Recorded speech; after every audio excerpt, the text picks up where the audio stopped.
Glória a Deus.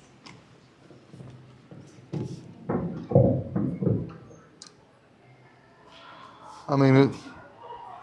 Som. Amém, meus irmãos. Abra sua Bíblia em Mateus 16.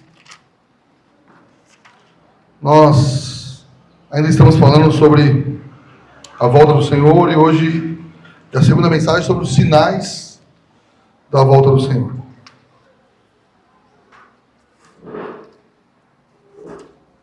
Mateus 16, de 1 a 4.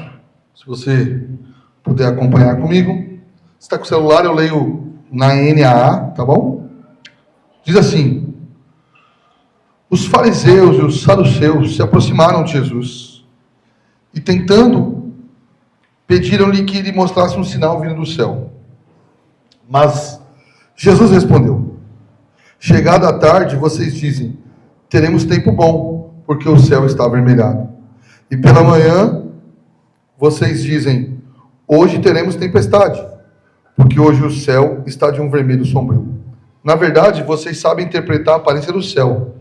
Então, como não são capazes de interpretar os sinais dos tempos? Uma geração perversa e adúltera pede um sinal, mas nenhum sinal lhe será dado, senão de Jonas. E deixando-os, Jesus se retirou. Senhor, nós oramos. Oramos, Pai, nesta manhã, porque estamos diante da Tua presença. Senhor,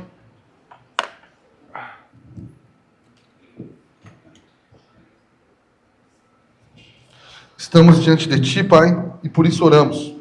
Oramos para que possamos ter compreensão na Tua palavra, podemos ser realmente alimentados por Ti, Pai, e que os nossos olhos venham ser abertos, para que andemos em santidade e vigilância, amando a Tua vinda, Pai. Que o Senhor inunde os nossos corações com essa esperança, e que nós, Senhor, não sejamos como os fariseus, hipócritas, que queriam sinais em cima de sinais, mas não conseguiam compreender, Senhor, o agir do Senhor. Dê-nos graça, Pai, acima de tudo, em nome de Jesus. Amém. Pode sentar, meus irmãos. Irmãos, daquilo que os irmãos estão acostumados como nós pregamos, hoje vai ser um pouco diferente. Eu vou tentar expor aqui Mateus 16, de 1 a 4, e depois vou entrar nos sinais que não estão nesse texto aqui, tá bom? Mas eu não quis entrar nos sinais diretos sem uma palavra de alerta sobre. Então, irmãos, aqui Mateus 16, de 1 a 4, não está falando, não está falando sobre a volta de Jesus, mas os sinais que ele era o próprio Messias e que as coisas aconteceriam. Mas o que eu quero tirar de exemplo aqui para nós é que o grande problema nunca é a falta de sinais do Senhor.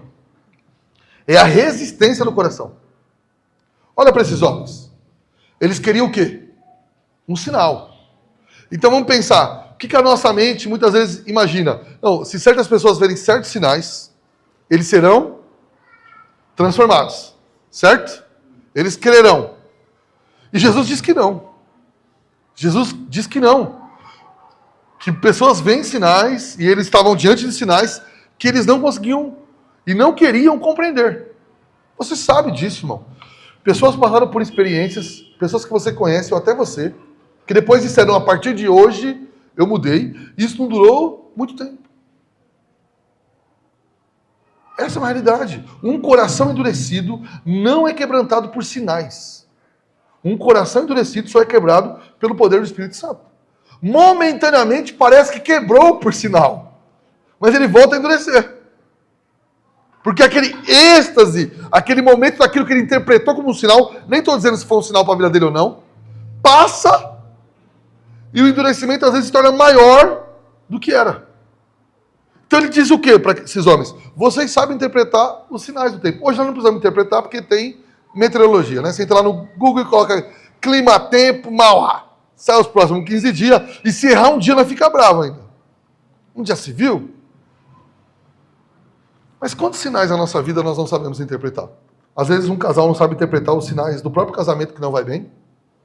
Não consegue interpretar os sinais que os filhos não estão crendo na mensagem do Evangelho. Ou, não que não estão crendo na mensagem do Evangelho, que estão passando por alguma dificuldade, e eu me coloco nisso, às vezes os nossos filhos adolescentes ou crianças estão passando por alguma luta, dão sinais, e nós não conseguimos interpretar esses sinais. Mas sabemos interpretar um monte de outra coisa. Da economia, da política, nós achamos que sabemos interpretar tudo. E há pessoas que realmente sabem interpretar esses sinais, que parece que são quase profetas sociais, né? Eles falam, olha, isso aqui vai levar a isso, vai... Uma vez eu vi alguém falando, olha, vai ter uma crise, faz muitos anos isso, tá? Alguém na parte de economia falou, olha, vai ter uma crise gigantesca, antes de acontecer a crise mesmo, quando está acontecendo é fácil. Na Argentina, daqui uns 2, 3 anos, por causa da inflação, eu não entendo nada de economia, tá bom, irmão? E o cara colocou lá os pontos porque que ele achava. E eu me recordei muito bem, 3 a 4 anos depois, a crise realmente veio de 80%, 90% de inflação ao ano. E eu falei, rapaz, aquele cara sabia interpretar os sinais da economia que levaria a uma crise econômica gigantesca. E levou mesmo. Mas isso é uma coisa difícil, pelo menos do meu ponto de vista, de você ver. O cara tem que manjar muito de economia para ver algumas coisas e falar, isso aqui em tanto tempo vai dar tal coisa. E acertar. Falar é fácil. Agora, as pessoas às vezes sabem fazer isso, sabem fazer coisas mais difíceis. Um bom médico, irmão. Um bom médico, antes do exame, ele já fala para você, acho que você está com tal coisa. Vamos fazer o exame só para confirmar? É ou não é? Então o que o senhor está querendo dizer? Que os homens conseguem, e você na sua área de trabalho consegue interpretar alguns sinais que outras pessoas não veem. Mas ele está dizendo o quê? Vocês conseguem interpretar tanta coisa difícil. E aquilo que era para ser mais fácil, que é os sinais dos tempos que o Senhor prometeu nas Escrituras, e vocês não conseguem interpretar. É isso que ele está falando para os fariseus e os saduceus. É isso que ele fala. Olha, vocês rejeitam a verdade, porque está acontecendo os sinais. Jesus está querendo dizer o quê? Eu sou um sinal. Bom, Jesus, quando está falando com eles aqui em Mateus 16, só você voltar aí e olhar, ele já tinha feito o quê? Muitos milagres. Ele falou, olha o tanto de sinal que vocês já tiveram. E o que vocês estão pedindo? Mais um. E se Jesus desse? Mais outro. Agora faz isso. Agora faz aquilo. Se o Senhor é Deus, faça tal coisa. E o Senhor rejeita. Ele falou, não vou fazer. Não vou fazer. E aqui eu quero rapidamente, porque depois eu quero entrar nos sinais próprios, mostrar quando as pessoas são vidradas em sinais, e nós às vezes evangélicos o somos. Somente se tivermos uma mente muito levada pelas nossas emoções, ficamos a pedir sinais, e sinais, e sinais, e sinais, e sinais. E aqui, algumas questões aqui no texto que nós devemos nos atentar. Primeira coisa, olha o verso 1. Os fariseus e os saduceus se aproximaram de Jesus o tentando. Olha que interessante, irmão. Os fariseus e os saduceus eram inimigos, religiosamente e politicamente falando. Mas eles se unem contra Jesus, porque os dois não criam, e mais ou menos forma aquela questão, né? Os inimigos se unem contra um outro inimigo, né? Se você olhar, eles estão sempre ali em contrário um ao outro, os fariseus e os saduceus. Mas aqui, eles chegam juntos para tentar Jesus. E aí, o autor aqui de Mateus, ele já coloca a palavra certa. Eles não foram lá para aprender algo, irmão. Eles foram lá para quê? Para tentar, para cutucar. Saiba, irmão, muitos dos debates que as pessoas começam, não é sincero, elas não querem aprender. Elas querem pegar você em alguma coisa para uma discussão. Então eu já caí muito nisso de alguém me fazer uma pergunta e eu tolamente começar a explicar com maior vontade, tentando mostrar, e daqui a pouco eu percebo que a pessoa tem 2, 3 coisas que ela só queria, e eu falar, não, então beleza, se é essa a intenção, não, vamos debater. Eu falei, não, quem disse que eu quero saber de debate? Debates que são inúteis. Então quando você perceber, irmão, alguém simplesmente nos tentando sobre algo, abandone, faça como Jesus. Se ele não quer entender, se ele só quer tentar, abandone a conversa. Não perca seu tempo. E olha o que ele diz. Pediram que mostrasse um sinal vindo do céu. A gente quer um sinal. Que você é mesmo Cristo. Às vezes fazemos isso. Apesar de tudo que o Senhor já fez por nós, nós pedimos um sinal de amor, um sinal de não sei o quê. Há movimentos evangélicos que vivem baseados em sinais, então tem que ser um por semana quase. Se não acontecer, a pessoa começa a perder a fé. Então a fé está em Cristo ou no sinal? Entende? E esse tipo de evangelicalismo, de pensamento, que movido pelas emoções e por sinais, nós podemos olhar no texto que quem o abandona isso é o próprio Cristo. É como, desculpe as palavras que eu vou dizer, mas é como, irmãos, mas é como se Cristo olhasse para isso e falar: eu estou fora desse joguinho infantil de vocês. Adolescente de uma fé, aqui nem fé tinha, aqui nem fé, é de incredulidade, mas vamos dizer de crentes, de uma fé infantil, adolescente, fragilizada, que vive baseada em sinais, tentando levar e forçar o Senhor dar sinais que não é de interesse dele fazê-lo. E saiba disso, locais assim, e corações, não vamos falar de local, não vamos falar de outra igreja, vamos falar de nós hoje aqui. Corações assim, Deus acaba os abandonando. Porque eles estão toda hora desafiando o soberano Senhor a fazer coisas que ele não tem interesse de fazê-lo. E eu vou dizer para você, é nítido aqui como Cristo deixa eles para lá. Bom, se fosse eu e você, o que nós faríamos? A pessoa nos desafia a fazer algo que nós sabemos fazer. O que nós fazemos? A Kátia até brinca comigo, né? O Darcio não quer fazer algo. O que eu faço? Eu provoco. Ah, você não sabe fazer isso. Você vai fazer porque você não sabe. Ela falou, é minha tática. Aí você faz. Você fica feliz que fez. E eu fico feliz que você fez. Só queria que você fizesse. É uma psicologia inversa que as mulheres usam com os homens. E eu já caí muito nisso. E até depois dela explicar, às vezes eu continuo caindo. Mas o Senhor não cai nisso. Ele não precisa demonstrar o seu poder para que as pessoas creiam nele. Ele é provocado, tentado e desafiado, e ele fala: um abraço a todos, fiquem nesse local que parece mais um circo, uma brincadeira de pedir sinais ao Todo-Poderoso como se ele fosse obrigado a dar. Eu os abandono, eu dou as costas e vou embora. Mas antes de ir, que é a segunda questão, ele demonstra que o problema não era sinais. A união de inimigos contra Jesus já demonstrava um coração hipócrita. E ele vai começar, o verso 2 e 3, ele vai dizer isso. Né? Ele vai dizer, olha, como que vocês acham que pode viver assim? Vocês dizem que conhecem os tempos, sabem interpretar, mas não são capazes de interpretar. Vocês conseguem diagnosticar as coisas, vocês acham que são capazes de fazer tantas coisas. Uma outra versão que fala, olha, vocês são uma geração hipócrita, incrédula. O pedido de vocês, além de eu não fazer, não é sincero. Vocês não estão pedindo de coração de quem realmente deseja. Vocês querem simplesmente que eu faça para satisfazer o coração de vocês e vocês vão querer outro e outro e outro e outro. Vocês estão brincando. Agora vamos trazer isso para os nossos dias. Vocês estão tentando manipular Deus. Inventando sinais fajutos. Tolos. Achando que é um sinal essa mudança de voz de vocês, essa brincadeira infantil que você tem coragem de chamar isso de cristianismo. De falsas curas, de falsas profecias, de falso tudo. Tudo inventado. Sabe, o Senhor Jesus, os apóstolos, eles vão sempre condenar a questão hipócrita, que não é sincero de coração. Eles vão condenar a oração hipócrita. Olha, vocês fazem como atores.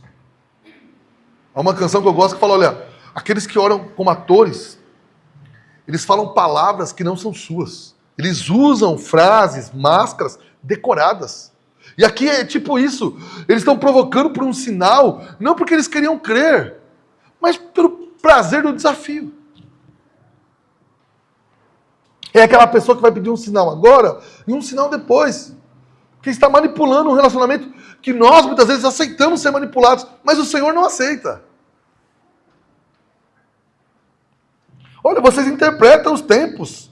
Vocês diagnosticam as coisas e não rejeitam a verdade, o sinal dos tempos, realmente. Rejeitam ela. Como vocês não são capazes de interpretar os sinais dos tempos? Estão aí, está na cara, é visível. Você fica aí pensando que vai... Ah, não, tem que ver lá que, sei lá, em Damasco o sol nasceu vermelho. Isso é um sinal. Você não consegue ver o que eu preguei semana passada. A apostasia. Hã? Você está preocupado com o sol em Damasco? Você não consegue ver a frieza dos próprios crentes? Aqui ele está falando para eles, vocês não conseguem ver os meus milagres? Vocês não veem tudo aquilo que eu já fiz até aqui? Pedem mais um sinal. Vocês não percebem que tudo aquilo que eu faço é o cumprimento da profecia do Antigo Testamento? E isso ele está falando para os fariseus e saduceus. E para nós ele está dizendo o quê? Vocês não estão vendo que aquilo que eu disse, que foi dito por Jesus e pelos apóstolos, está se cumprindo de novo. E vocês querem um sinal para ficar brincando? Irmão, Deus não nos dá sinais para brincarmos. Essa é a realidade. Que nós não sejamos cegos, sabe? Rejeitando os sinais da obra de Deus, os sinais que Ele deixou, os sinais visíveis, que eu vou falar aqui de alguns sinais hoje, que já é, irmão, nítido que já está acontecendo. Está lá, é visível. Abre seus olhos aí. Não, olha, pastor, apareceu um peixe na Nova Zelândia com cara de diabo. Esses dias aconteceu isso, né? Um monte de gente mandou a carinha do peixe para mim. Lá, ô pastor, você não acha que isso aqui é um sinal? Ai, irmão, pelo amor de Deus. Eu vou ficar caçando peixe com cara de capeta para saber se Jesus está voltando. Vocês estão de brincadeira comigo, meu. É sério, que o grande sinal da volta de Jesus, eu nem sei se foi na Nova Zelândia, tá? Que apareceu um peixe feio. Deve ter mais um monte de peixe feio, irmão. Por favor, né? Então, aí que acontece? As pessoas que gostam de sensacionalismo vão pegar essas coisas. Lembra?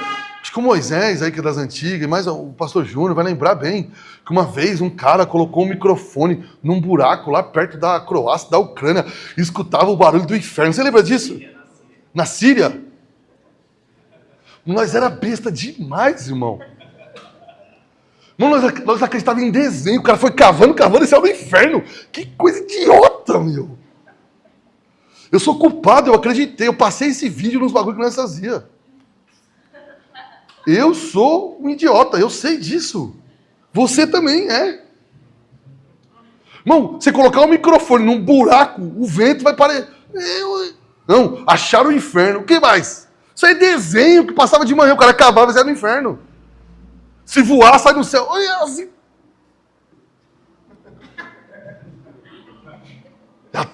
É um sinal que nós é idiota, irmão.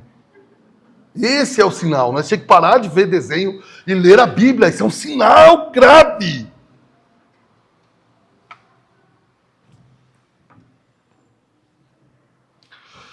Nós temos que Nós temos que misturar a incredulidade, você já vai entender, com a credulidade. Pastor, como que nós devemos ser incrédulos? Bom, nós devemos ser céticos. Com tudo aquilo que não é bíblico. Você entende? Hã? A Bíblia informa isso, a Bíblia diz. Vai com cuidado, irmão. Seja cético, não é dizer que... Lógico, se depois ficar provado ali que aconteceu, ok. Mas vá com cuidado com tudo aquilo que alguém está informando, que viu, que disse, que a ciência provou. Vá com cuidado com isso. E seja crédulo com aquilo que a Bíblia diz claramente. Nós invertemos a lógica. Nós vemos uma imagem, vemos o que alguém disse, pegamos aquilo e tentamos encontrar algum versículo que encaixe dentro daquilo.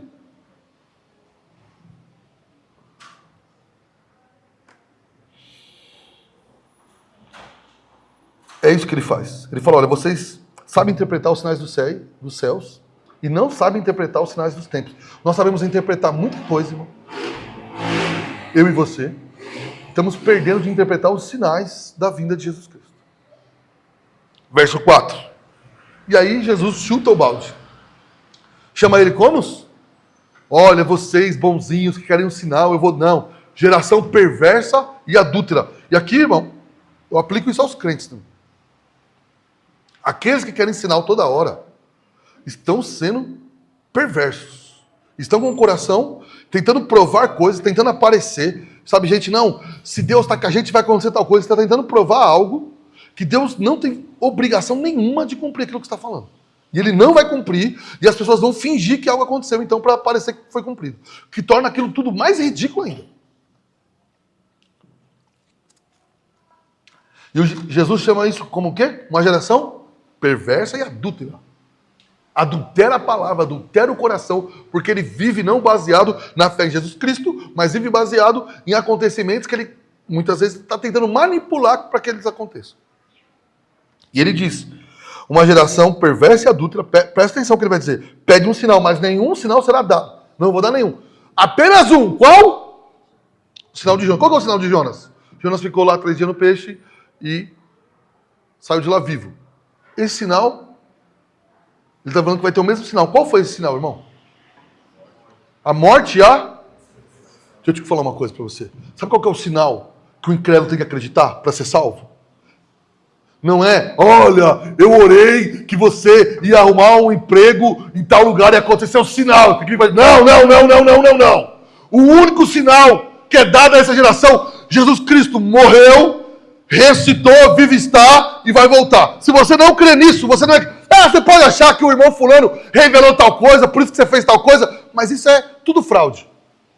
O grande sinal da história que houve um homem, Deus na terra, um Deus homem, um homem Deus, Jesus Cristo, ele veio, andou sobre essa terra, viveu, morreu, ressuscitou, vive está e vai voltar. É isso que o crente tem que acreditar. Pastor, mas aconteceu outras coisas na minha vida. Eu acredito que aconteceu, é a mão de Deus. Mas essas coisas eu posso acreditar principalmente se você crê que Jesus Cristo ressuscitou. Você entende?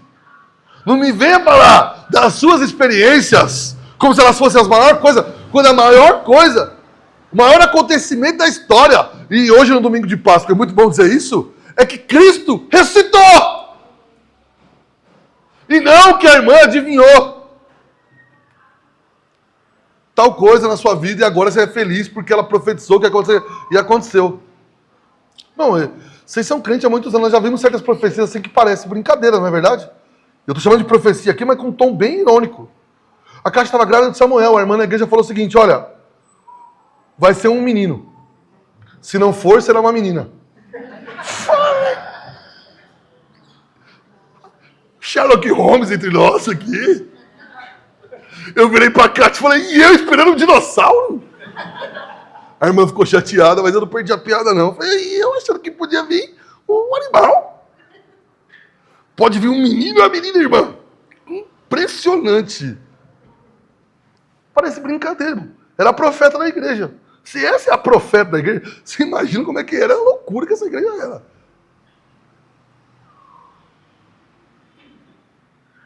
Nossa. Tolice pura. Então, ele fala, nenhum sinal vai ser dado, a não ser da minha ressurreição. E se vocês não creem na minha ressurreição, não são meus.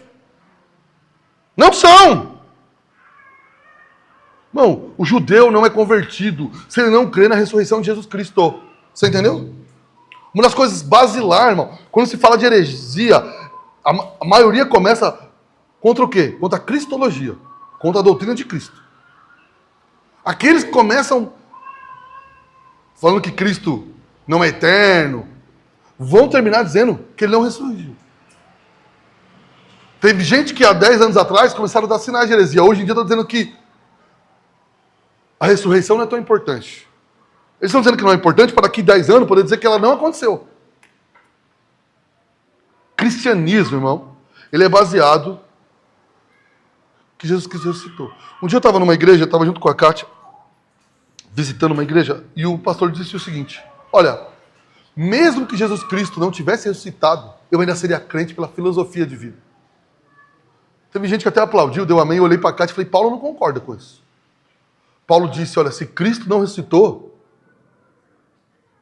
é vã a nossa fé. A frase de efeito no púlpito, olha, mesmo que Jesus não tivesse ressuscitado, eu ainda seria cristão pela filosofia de vida, aleluia, amém. Mas Paulo olha para aquilo e fala, como vocês são tolos. Se ele não ressuscitou, a nossa fé é vã. Só há um sentido na nossa fé, irmão. Se naquele domingo pela manhã, ele ressuscitou. E se ele ressuscitou, o cristianismo é real e verdadeiro. E se ele não ressuscitou, é uma fraude. Não há meio termo. Não há meio termo.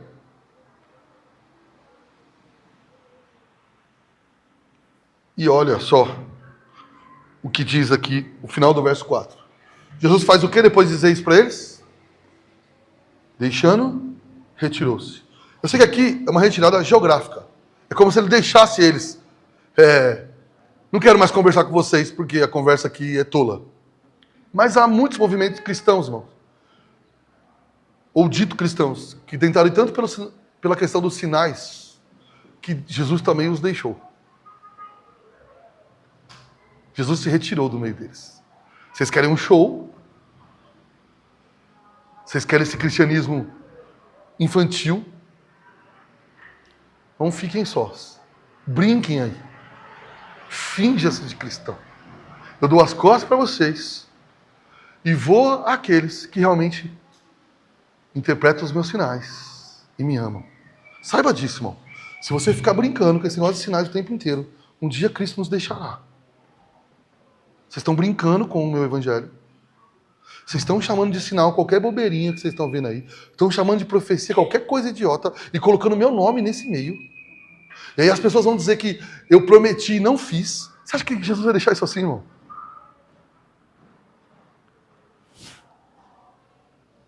Jesus dá as costas.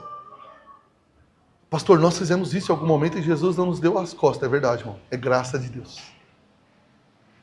É graça. Comigo é graça. Mas aquilo que eu não vou entrar nisso, aquilo que eu falei semana passada. Quando o copo dele enche? Ele fala, já deu já essa brincadeira aqui. Eu não vou mais participar disso aqui. Eu já não estava participando da questão, mas eu vou deixá-los. E aí sim devia ser o deixado para trás. Né? E agora eu vou para os sinais, propriamente, irmão. Eu vou fazer uma divisão que eu aprendi com Paulo Anglada, tá? Ele diz que há 3 sinais do retorno de Jesus Cristo. Sinais da graça, que é o da agir do Espírito Santo. Sinais de oposição ao reino de Deus. O reino de Deus quer expandir e há uma força maligna que tenta se opor àquele sinal.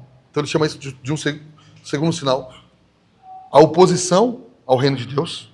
E o terceiro, sinais de juízo. Eu sei que há uma grande gama de reformados que falam isso, mas como eu aprendi com Anglada, vou falar que isso é dele. Tá bom? Dele no sentido que aprendi com ele. Então o primeiro sinal que ele demonstra aí é os sinais de graça. O que é o sinal de graça, irmão? Lembra que nós aprendemos muito e isso estava certo? Está lá em Mateus 24:14, que o evangelho se espalharia por todo mundo e depois viria o fim? Lembra disso? Ou Marcos 3:10 diz a mesma coisa. Achou aí? Olha, e será pregado esse evangelho do reino por todo mundo, para testemunho de todas as nações, e então virá o... Então o sinal da graça é a expansão da pregação do evangelho. Isso é um sinal da graça.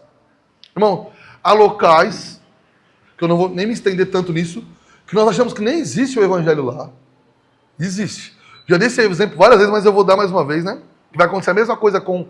Escuta o que eu estou te falando. Se um dia o comunismo da Coreia do Norte cair, todo mundo fica dizendo que não tem igreja nenhuma lá, vai aparecer os crentes de lá. A Romênia foi assim. Não existe lá a igreja. O comunismo destruiu. Lógico, ela era muito mais fragilizada, era muito menor do que já tinha sido, concordo. Mas quando cai o comunismo na Romênia, havia uma igreja lá. Escondida, mas eles eram crentes. Então, não... Lógico, irmão, há muitos locais missionários sérios que passam aonde ainda não é pregado o evangelho. Mas, lembra-se que os homens, mesmo os mais sérios, eles têm limitações de saber se aquilo está acontecendo lá. Por exemplo, quando eu era criança, adolescente, não sei se alguém passou por isso, os missionários sempre falavam da janela 10/40, que era um local no Oriente Médio que não havia pregação do evangelho. Realmente havia pouca, mas depois que houve uma abertura um pouco maior no Oriente Médio, também descobrimos que havia crentes e missionários lá, que ninguém sabia que eles existiam, e haviam crentes lá. Por exemplo, Não posso errar se foi o Iraque ou o Afeganistão. Então eu posso estar sendo... Acho que foi o Afeganistão, que se acreditava que havia poucos cristãos. E olha que coisa. Havia um grupo que, quando a perseguição ao cristianismo aumentou, em uma dessas guerras aí com os Estados Unidos, eles, alguns dias por semana, nem sempre no domingo para não dar na cara, eles faziam um passeio junto. Um lá tinha um ônibus velho, eles falavam que iam conhecer lugares. Depois se descobriu que eles não iam conhecer lugares. Eles iam para longe cultuar o Senhor por medo de serem mortos. Se for, então eles iam, nós vamos passear ali, conhecer um lugar que ninguém conhece. Eles entravam naquele ônibus velho, rodavam quilômetros, paravam e faziam um culto. Para ninguém descobrir eles. Depois entravam no busão e voltavam de volta. Era o jeito que a igreja conseguia continuar existindo. Então há muitos locais. Então, bom, há duas maneiras de crer aqui. Há pessoas que acreditam que isso aqui já se cumpriu. E a gente séria que crê assim. Por quê? Locais hoje que você vai falar, na África o evangelho não chegou, mas já chegou há 1000 anos atrás. Com o tempo, eles se apostataram e não é mais a fé. Mas a Europa já foi majoritariamente cristã, certo? Então, está acontecendo o inverso. Então, quer dizer que isso já aconteceu com todo mundo. Mas eu, particularmente, sigo muito a ideia de Wayne Grudem, que ainda não aconteceu em todo mundo, mas falta muito pouco. Não, com as mídias sociais, com o crescimento da internet, nós não temos noção de tudo isso que já chegou, irmão. Essa é a realidade. Então pode ser sim que isso já aconteceu, e pode ser sim que está aí pouca coisa a acontecer. Eu vou no pouca coisa a acontecer, mas não nego que pode já ter acontecido. Isso é um sinal da graça. Segundo sinal da graça. Eu já preguei, então não vou envolver sobre isso. É a salvação majoritária de quem? De Israel. Romanos 11, 25 diz que eles foram renegados em um momento, 25 a 32. Se você está ouvindo isso pela primeira vez, tem uma mensagem lá no YouTube da igreja que eu preguei sobre isso, Romanos 11, 25 a 32, por isso não vou estender aqui. Que no final dos tempos, quando estivesse chegando às portas da volta de Jesus, grande parte dos judeus seriam restaurados à fé cristã. Eles creriam em Jesus majoritariamente. Esse é um sinal da graça que ainda não aconteceu. Por mais que alguém diga, olha, tem tido um aumento de conversão entre os judeus, é muito pouco ainda perto do que a Bíblia sinaliza que vai acontecer no final dos tempos. Esse é um sinal que tem que acontecer para a volta de Jesus. Ele disse, por isso que nós podemos olhar isso. Então, quando os antigos olhavam e falavam assim, olha, Israel, ele é como um relógio. Alguns queriam dizer nesse sentido, quando você vê um grupo enorme de judeus se convertendo, inclusive entre as partes altas da sociedade judaica, você vai ver o sinal. Mas eles nós transformamos para os evangélicos brasileiros transformarem o quê? Qualquer coisa que acontece em Israel, pronto, Jesus está voltando.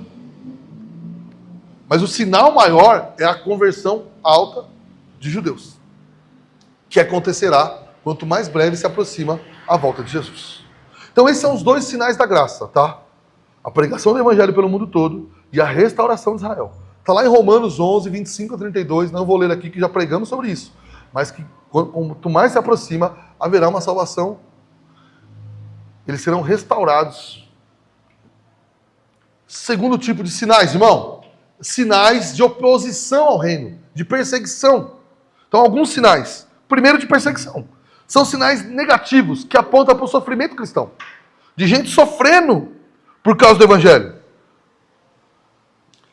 E isso envolve aquilo que eu preguei semana passada também, a apostasia. Mas eu não vou falar da apostasia porque eu preguei semana passada. Então, perseguição é um sinal disso. De oposição ao reino. Perseguição dos cristãos está lá em Mateus 24, 9, 21 e 22, que eles serão perseguidos. 2 Timóteo 3, 12, João 15, 20, diz que os crentes serão perseguidos de uma maneira cada vez maior, perto do final. Isso já acontece claramente no Oriente Médio. No Oriente Médio, crentes são mortos na rua. Igrejas são explodidas. Agora, tem acontecido na França. O Ocidente não há uma perseguição, aquilo que a teologia chama de perseguição vermelha. O que é isso? O Estado vai lá e prende crente por ser crente. Mata. Isso não tem acontecido. Mas há aquilo já aqui de perseguição branca. Gente orando perto de clínica de aborto na Inglaterra foi preso. Há locais que eles não querem mais que você fale sobre o cristianismo. É proibido. Há uma perseguição clara, nítida. Ainda ela é menor, mas ela está tomando corpo. Corpo. Ela é crescente. E isso, a perseguição dos cristãos, é um tipo de tribulação que está crescendo, irmão. Como eu falei, nós não temos noção do que se passa no Oriente Médio.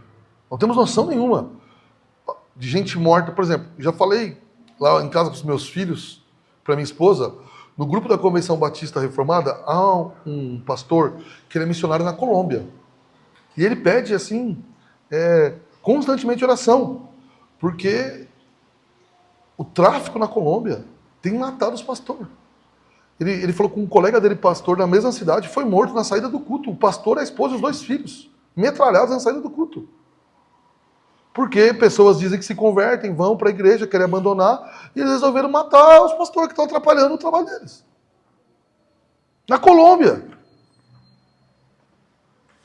Esses dias essa semana, não teve mais nenhuma morte, mas ele falou, olha, nós estamos com muito medo aqui, eu e minha família, orem por nós. Estamos temendo pela vida mesmo. E aqui não é uma perseguição do Estado, mas do tráfico de droga nos perseguindo claramente. Pessoas com medo de ir ao culto e acontecer alguma coisa. Essa perseguição é crescente, irmão. É crescente. Irmãos, eu não sei você, minha família é evangélica desde quando eu era criança. Eu nunca tinha ouvido falar o que vimos nos últimos anos no Brasil, igrejas sendo invadidas, com culto acontecendo, baderna em porta de igreja. As pessoas sempre respeitaram as igrejas aqui no Brasil. E a coisa é crescente hoje. Crescente. E com a tribulação, o outro sinal, que ainda não... A perseguição, então, já acontece. Agora, um sinal que ainda não aconteceu é a grande tribulação, que nós chamamos. Dias que foram abreviados, senão nem os eleitos aguentariam. Ela vai acontecer ainda. Ela vai acontecer. Chegará esse dia. Chegará esse dia.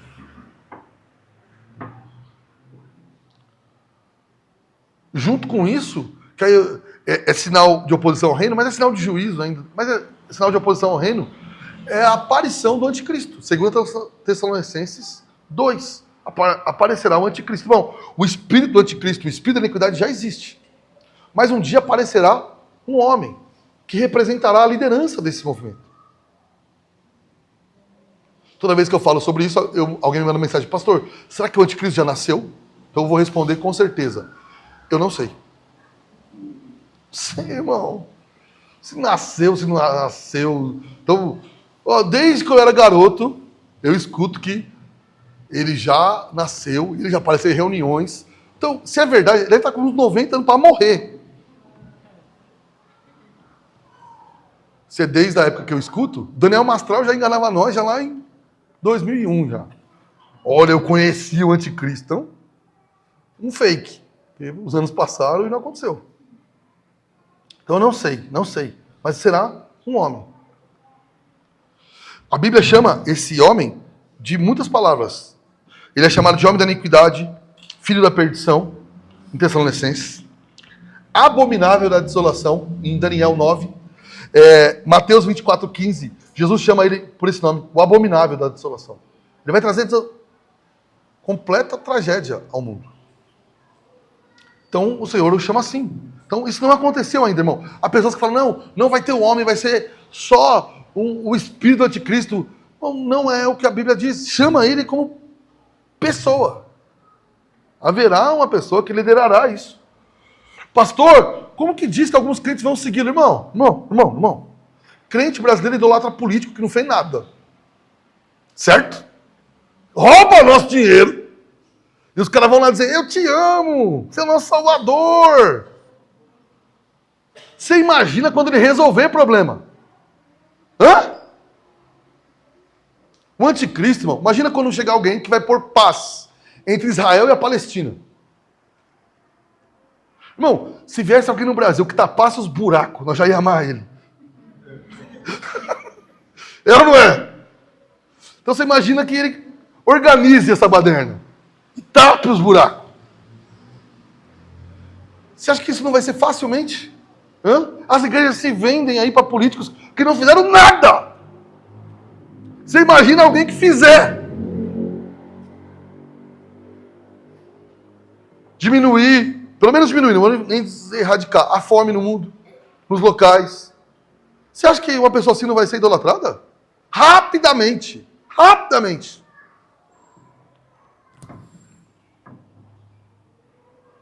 Então, esse homem, ainda outra coisa que se chama ele é de anticristo e de falso Cristo. Anticristo que se opõe a Cristo. Então, sim, acreditamos que será uma pessoa. Alguém que fará isso, que se colocará contra. Ele vai ser um líder religioso e político. Pastor, como é que é isso, um líder religioso e político? Não sei perfeitamente como será, irmão. Mas ele terá. Então, às vezes fala, ó, fulano é um anticristo. Ele nunca se envolveu com a igreja. O cara é declaradamente ateu. Então tá na cara que ele não vai ser parte. O anticristo ele vai ter raízes religiosas, aparentemente cristãs. Uma pergunta que o Moisés me fez é muito interessante. Como que eu separo o anticristo dos falsos profetas que parecem o anticristo? Segundo Tessalonicenses 2 vai falar. Olha, ele vai fazer milagres genuínos pelo poder de Satanás. Os falsos, eles não conseguem fazer milagres. E esses aí farão milagres.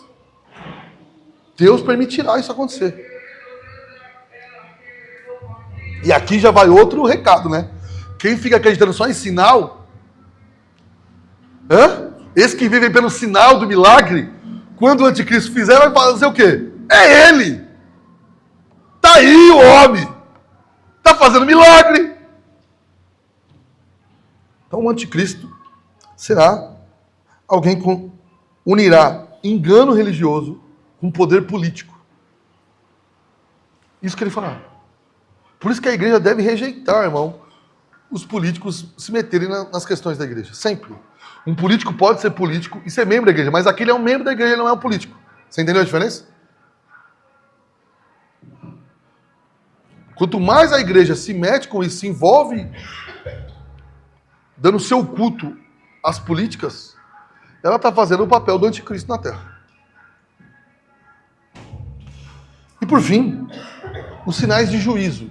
Então, irmão, sinais da graça é a atuação do Espírito Santo salvando pessoas, ok?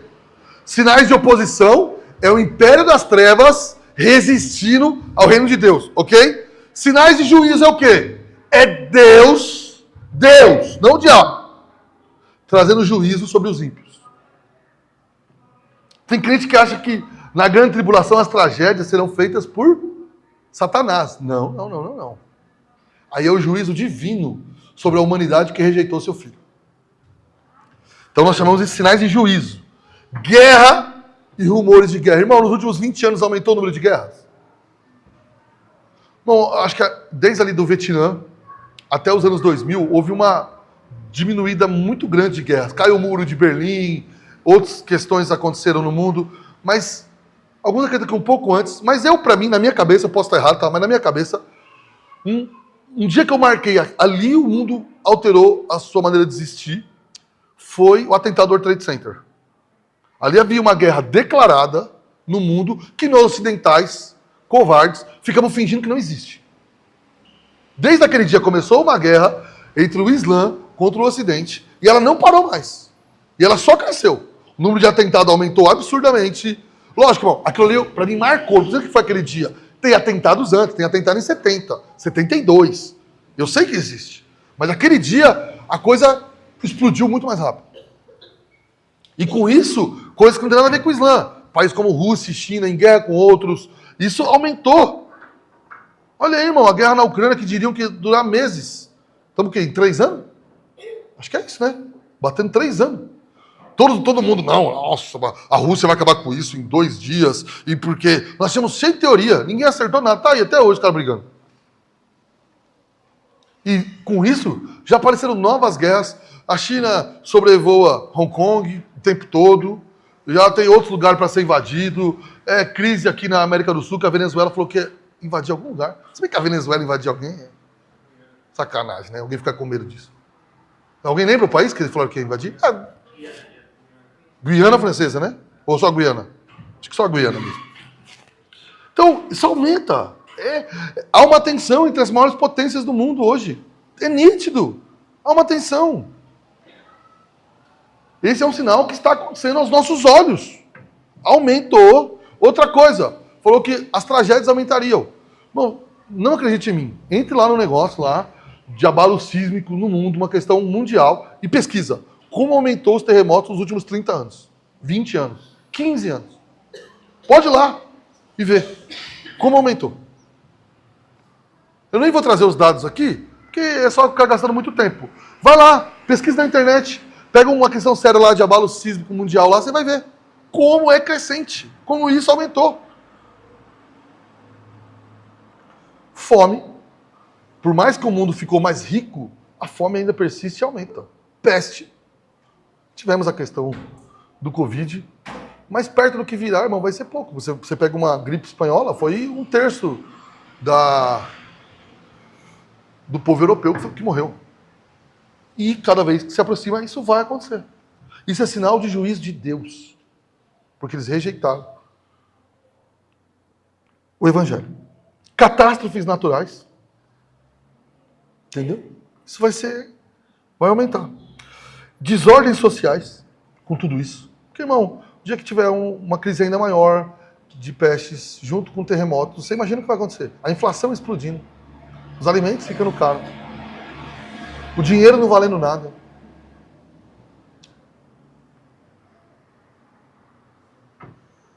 Eu concluo, irmão, levando você a pensar o quê? Olha, os fariseus e os saduceus viram sinais, certo? E os rejeitaram. Será que nós não podemos ir pelo mesmo caminho, irmão? Nós não podemos ser aquele, irmão, que vê um sinal em tudo e fica falando que qualquer coisa Jesus vai voltar sexta-feira. Mas também não podemos ser aqueles céticos que recusam ver o que a Bíblia diz que ia acontecer. Outro sinal é que o amor no mundo se esfriaria. Irmão, o que disseram na pandemia? Que depois da pandemia o homem ia entender as dificuldades. Todo mundo ia se unir, né? Dar as mãos, cantar Imagine. O mundo melhorou depois da pandemia, irmão? O povo parece que ficou mais maluco ainda. Mais doido ainda.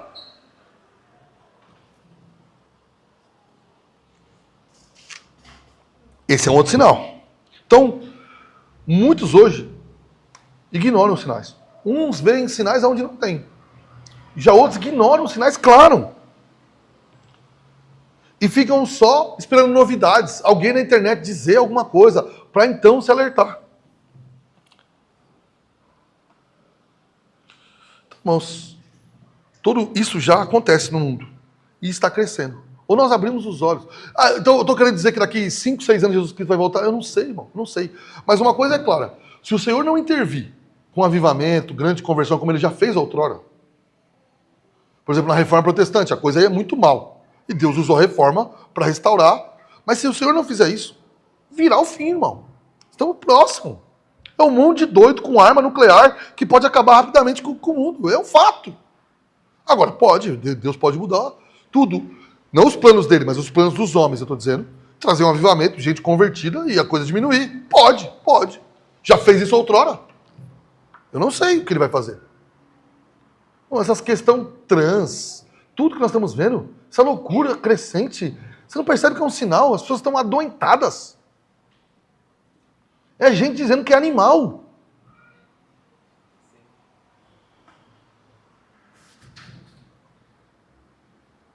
Agora, irmãos, você pode sair daqui só com o coração, então, e agora? O que eu vou fazer na minha vida?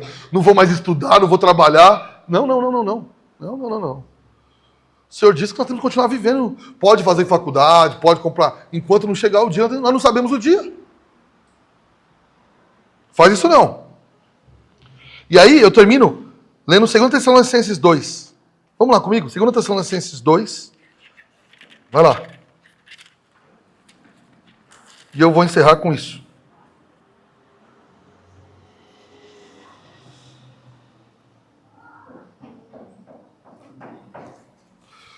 Segundo Tessalonicenses 2:8 primeiro. Estou encerrando já, praticamente. Olha o que o texto diz, irmão. Acompanhe o texto. Então, será revelado o iníquo, o anticristo, a quem o Senhor Jesus vai fazer o quê? matará com o sopro da sua boca e destruirá pela manifestação da sua vinda. A palavra é de consolo, irmão. Não é sobre o anticristo que nós tentarmos descobrir quem é. A palavra é o seguinte: Cristo venceu. Ele o destruirá com o sopro da boca. O sopro da boca não quer dizer que o Senhor vai soprar, como alguns dizem. É para você ter uma noção de como isso vai ser fácil para Jesus. Não vai ser uma luta que você fica imaginando ali, Jesus e o anticristo numa guerra. É fácil, é rápido. Quando chega a hora. Ele o destruirá. Verso 13.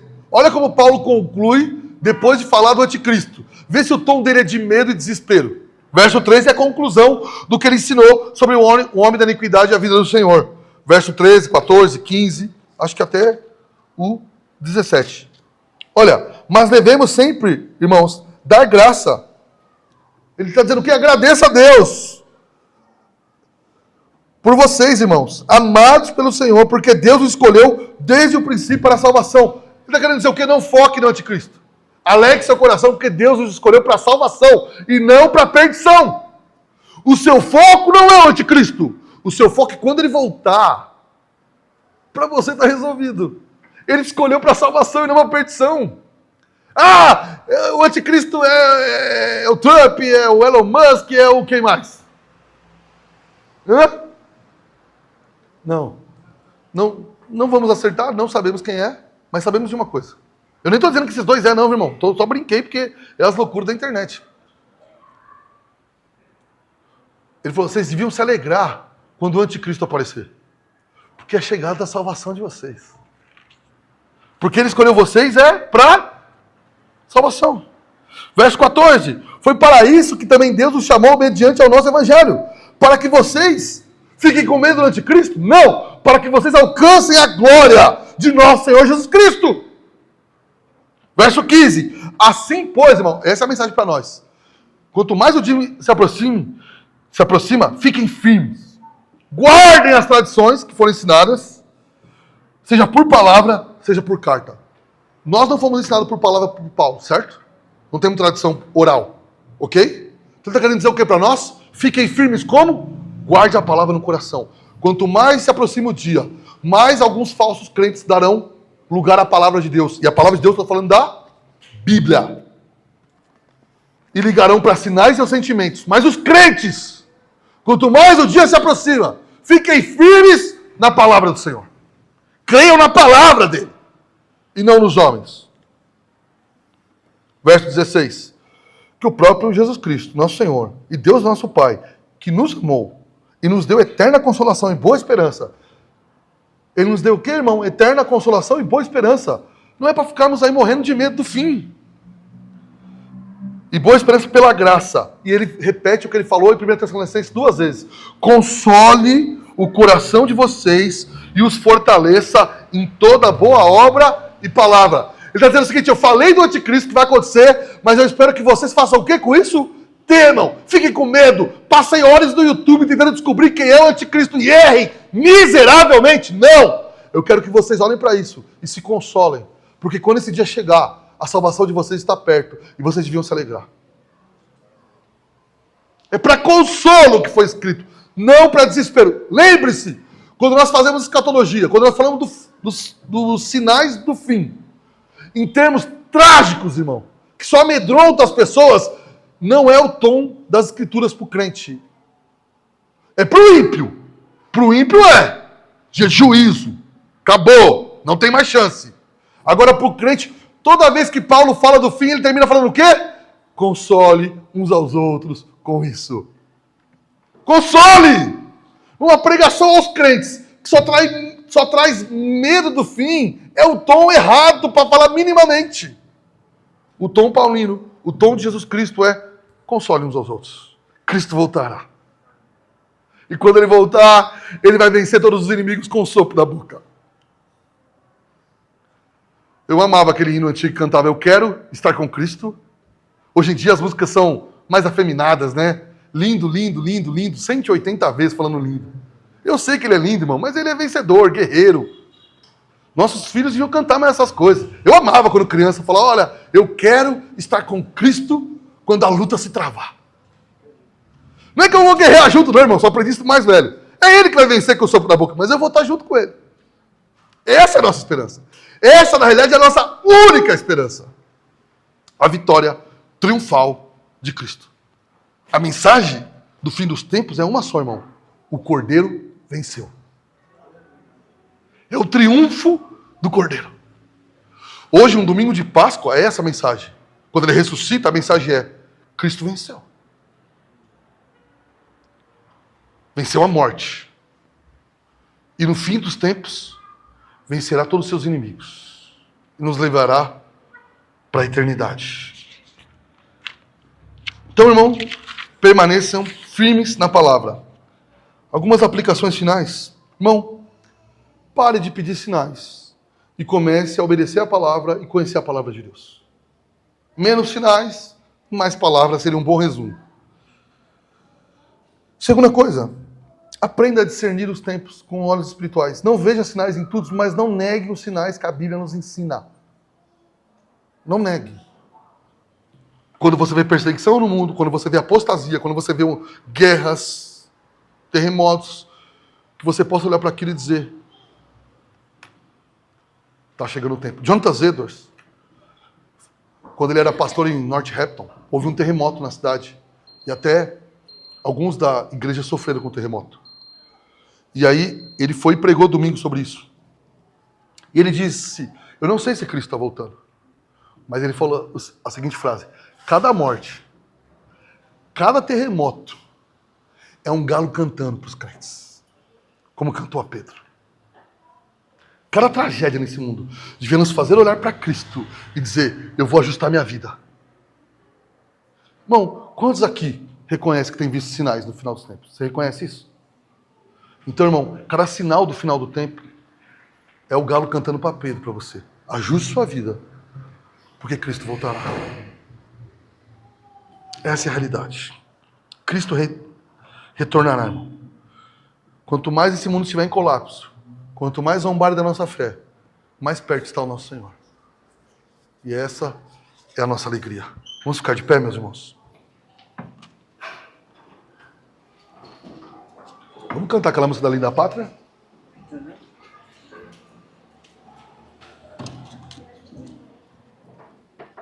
Você pode fechar seus olhos e orar? Que essa pregação possa, em algum sentido, ser isso para você. Um despertar também sobre como devemos viver, esperando a volta do Senhor. Que os sinais que reconhecemos nesse mundo possam nos fazer abrir os olhos